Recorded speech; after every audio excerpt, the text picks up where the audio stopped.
बाबा जी असी जुबेल एक दुकान दे विच 10:30 बजे पहुंचे हैं। तो देखो जी माशाअल्लाह जी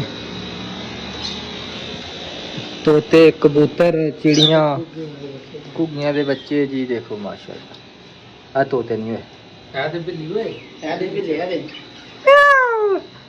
ये बिल्ली है माशाअल्लाह घर रखने वाली। शानी होंदा नाल ते फिर ए दे छे भी आई एक ये सेम सेम चिड़िया घर है। आहो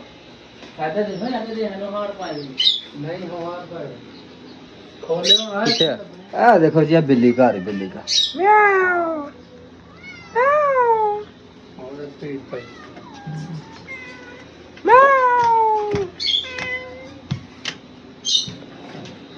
हाँ सफो बड़ा खूबसूरत सिस्टम है। बेचते हैं सेल करते हैं हां सेल करते हैं इधर ऐसा सिस्टम दे बना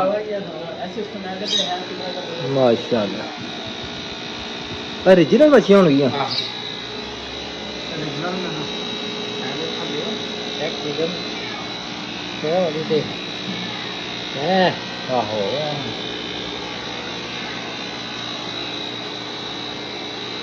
बड़ा वैसे देख यार आसफ बड़ा खूबसूरत माहौल बना है यार। क्या बात है माशाल्लाह क्या बात है देख किवें खेड रही पियां ने विच इधर भी है ए काली है छोटे ना टेपरे है वे इशारा किया है जिस ये केड़ी मच्छी है यार। इसका क्या नाम है ये कौन सी मछली है क्या चबाला पता नहीं की है। देख के मैं इकट्ठियां हुई ना ओए ओए ऐ सोनी ऊपर एक ही है और थले पे ऊपर की ओए होए होए होए कचोपड़ भी नहीं हुए देख कचोपड़ा पत्थर छोटा है पत्थर अभी कोई मछली है यार। और थले भी गिरी है गई हेलो थले भी गिरी है मत कर अब भी नहीं आता है ना कि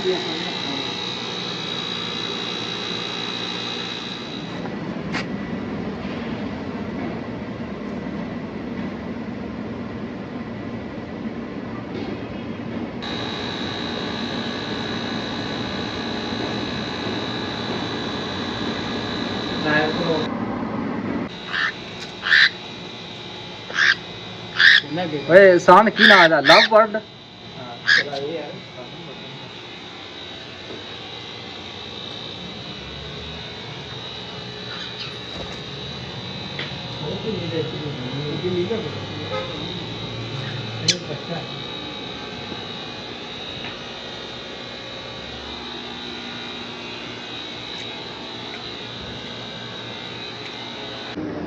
बाबा जी इतना खूबसूरत माहौल देख के आए तो भी दसिया लेकिन साढ़े शानी ब्रांड ने बिल्कुल भी अंदर नहीं गए। शानी साहब क्यों नहीं गए एडा खूबसूरत सिस्टम अंदर जा